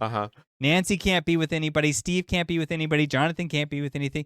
Not even Robin. She can't even be with anyone. Apparently, Vicky was nowhere to be found after those 18 months. What happened there? Yeah, she was gone. Poof. And so, yeah, none of those characters either. The only ones. Susie also disappeared. Yep. No Susie. That's gone. Yeah, you're right. So he's like noticeably absent. Yeah. He had a girlfriend last we heard. Apparently, she's not in the picture anymore. No procreating. That's the message they're spewing out. The only one who's allowed to do that is Lucas and Max for whatever reason. Fair. We got one couple out of this. Joyce and Hopper, that doesn't even count because they're not going to have kids again. Probably. They already had him. Yeah, they already had him. Hopper's definitely. He's like, I'm done. Yeah, Hopper's done. No more. I don't think Joyce can handle the stress. I mean, she can, but I don't think she should put herself through that. Sure.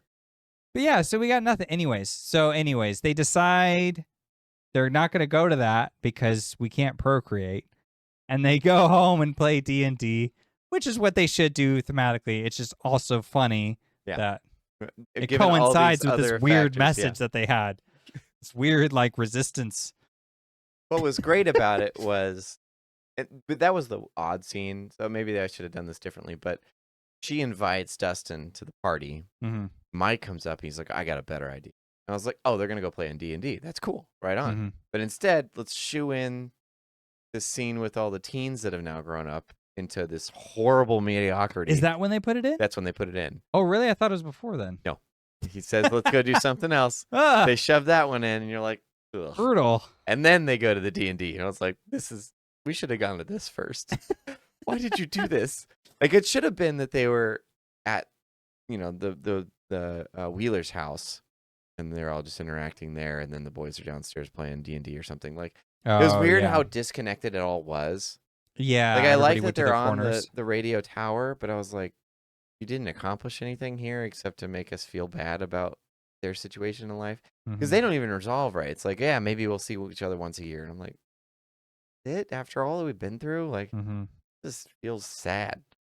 But then they go, this one felt way better because it was actually resolving the characters and also something from the show. Right. So downstairs, they're playing a campaign, and they've included Max now, which is great. Yeah.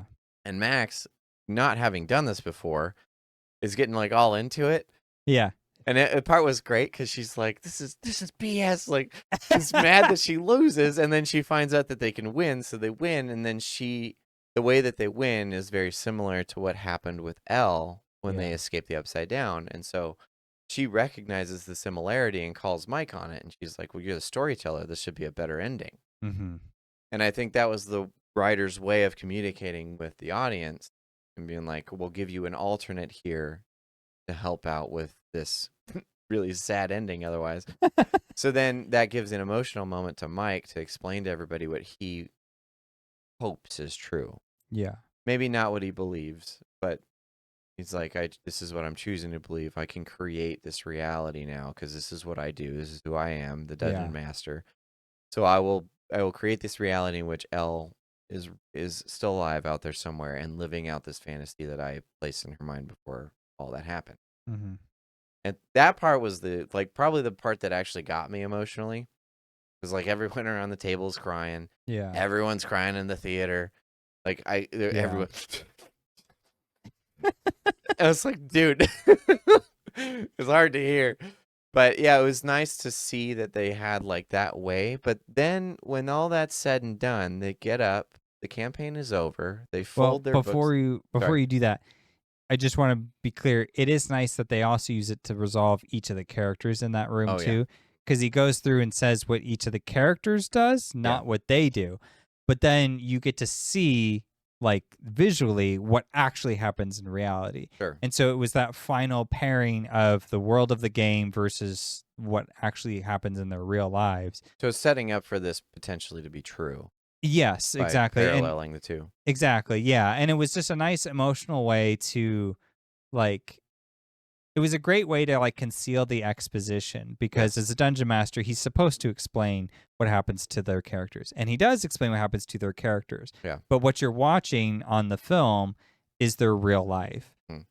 Which, case in point, there's a nice moment where Will's at a bar. I don't know why he would go to a bar because that doesn't seem like his scene. But anyways, like some guy comes up to him and they're like chit-chatting or whatever. So it's like, okay, so this is his like a date of his of some kind. So that would have been plenty, by the way. When he sits down and they're just like chatting it up, I was like, this is nice. This communicates everything. Yep. We all knew. Well, that would have been, if you had the sorcerer and that, boom. Yeah, sorcerer plus that. Exactly. Boom. And that would have been nice too, especially if Will was going down a bit of a darker path, which is what I would have done with him. If he was sitting at that bar and looked kind of glum and it's like, oof. And then this guy came up and was like, bring your face up. And then he kind of like brightened up and they were like, hey, like, did you do this or whatever? Like, did you order this for me or whatever? It's like, no, I didn't do that. This? It would have it would have done something to like, he's like, I'm going to kind of force my way into your space because I'm really interested in you. Sure. And then it would have been like a nice, like, okay, he had a rough patch there, but you know, he's finding ways to move on. Coming around. Yeah. And that was the sentiment that Mike was expressing to him anyways. Yep. So I was like, that would have been perfect. It was perfect. It's just that it had this speed bump. Anyways, I just really loved how that was the way they decided to kind of close out these character stories. Unlike the teen characters where it was like, I don't know, it's going to be lame, I guess. This is bland and horrible. Would you like a bland salad before you leave? Put this bad taste in your mouth real quick. Yeah. Why? But not for the main cast. That was perfect. It was. So after he goes through all this, they fold their binders, in which is all their character data and all that kind of stuff. They shelve it. And each one has a resolution. They do it one at a time. And it's kind of the Duffer Brothers' way of saying this is the end. This is how these characters will move on. But then as they go upstairs, each one at a time, which I also love the symbology of that too, was ascending to something else, something different. It was kind of like maturing, moving up into adulthood or whatever, moving away from those things that were before. Because it was bittersweet. Like they all are very sad as they're going upstairs, but going upstairs like is the end. Right. But as they're going upstairs, the next batch, the group of kids comes down. Yeah, and they Holly run to the and table. Her friends. Holly, Derek, and a couple of the other kids that were there, they run and jump on the table and they take up the mantle. Yeah. And I was like, what a perfect way to end this. Like, as you started the show with having these different groups of characters in different age ranges, to now show that the story is not over. It can belong to someone else now. Yeah. Which is, like I said, kind of what they were doing with the torch, passing it on to the next generation. I was like, this is perfect. This is the beautiful way to end the show. Yeah. Of all the problems I might have had with this episode, like this should always belong. No matter what other changes I make, this will never change. Exactly. Beautiful. Yeah, I love that too. I heard some people not liking Holly very much because they felt like she was a distraction for the main cast. Holly was great. Yeah, Holly was great. And the reason why she was so great is because there's always new additions to the cast every season. Yeah. Holly was that one this time. It just seemed like she already belonged to the Wheeler family and now she was getting an unnecessary amount of attention. But it's like she had finally grown up into an age to where she could have a storyline. Yeah. And so it perfectly fits with her coming in at the last season to then be given the mantle. Makes perfect sense because she just wasn't old enough to be in that position to receive it, right? And now she is. And so now she is given the mantle of Dungeon Master. And I totally agree with that sentiment entirely. That's beautiful. Yeah, I thought it was perfect. I also love her group of friends that she brings with her because it starts off with like, you know, the original, it's just like a group of boys, right? And so this time she comes in with like, she's a girl, Holly, and she has a couple other girls with her. And they have Derek, who's just like a pain in the butt. And he's just mouthing off like, someone farted. Just like, but it's funny because you see the reactions, like everybody now knows like, Derek's a loudmouth. He just says this stuff. And so they just start laughing. Yeah. And then they just roll on. It's like, okay, I'm only going to give that so much attention because it's mostly just funny.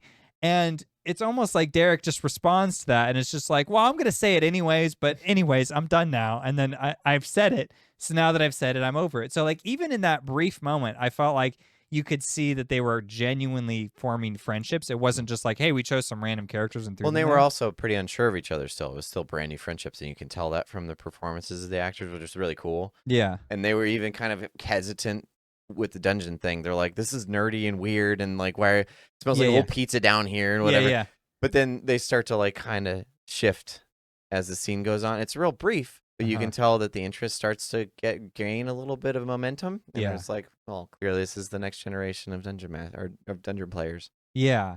And it's like this eclectic group of kids, right, who have now become friends through the harrowing adventure that they went through. Yep. Even though it was the tail end, and we have so many memories and things that led up to it. For them, it was just this like wild moment. Yep. So they're still young enough to now be really fascinated with the D&D game and to kind of poke at that. Yep. And like maybe they'll have adventures of their own. So yeah, it was a beautiful way to end that. And I also felt like if they did continue, it's like, I know they're done, but like it is possible to continue with that group. Sure. And to make up like a new storyline. You have plenty of unanswered questions, so as we've laid out. Don't feel like you got nothing to do. Yeah. Yeah. But be careful with those spinoffs. Yeah. Easy to start getting lost in the weeds with all that stuff. And I don't like it. I don't like what Walking Dead did. I don't like what Star Wars did. And so it might just be best to let sleeping dogs lie at this point. Yeah. You made your choices, whether we agree with them or not. They're made, so call it. There's a lot of things to poke at that were just really weird. I don't actually think they'll get better with time like the other seasons. I've been wrong before, but I just don't see that. There are too many glaringly obvious plot holes. Because my issue before wasn't plot holes when I rewatched it. Sure. My issue had more to do with the fact that it just was trying to take on new things that I wasn't ready yet. So when I became ready and took them on, it was easier. But now this is just kind of like take on unanswered questions. Sure. That's odd. I don't usually lack have of to do resolution and disappointment and yeah. Anyway, any other closing thoughts? We've gone pretty long on this one. This might be our longest episode yet. Might be. Yeah. But I think deservedly so. It's the end of an era. End of an I era. remember the first time I watched Stranger Things. It's been 10 years. That's crazy. Bittersweet. Yeah, it's weird. Doesn't feel like it was 10 years ago at all. Yeah, it's like the ending. I mean, this is a cultural event. Like this is something special. And it doesn't happen that often. You know, Star Wars, Harry Potter, Lord of the Rings, Stranger Things now. These are very large, impactful things that come through the culture. Yeah. And so it's very special. It's fun to have been a part of it, especially in the way that, you're a part of it. So it's interesting to see it go. But at the same time, it's fun to have been part of that. It's a large community. Yeah. So, yeah, I think call that the end. We might do other Stranger Things videos at some point, but they'll probably do more Stranger Things content. How much we're going to participate, I guess, remains to be seen. We'll see. It does suck the idea that there would be more, though, because I do like the Mike and Elle resolution, and I do like the Mike passing the torch. Yep. It just feels like that's such a perfect, appropriate ending, which is weird because a lot of it was really rocky throughout that whole finale. Yeah. A lot of it didn't seem But like they had that one down. But they had this down. That had been figured out, I think, long in advance. Probably. They probably figured it out when they wrote the first episode. Yeah. But, well, I think we should call it there. Scott. Yeah. Bittersweet ending, but it is an ending. So thank you guys for jumping in with us. It's been fun. We're going to find something else to beat up and bash and appreciate, and we'll go from there. But as of now, goodbye, Stranger Things, and thank you for all the memories.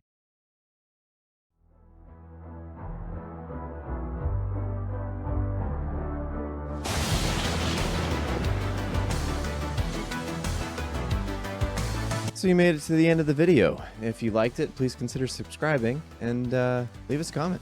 We'd love to hear what you thought.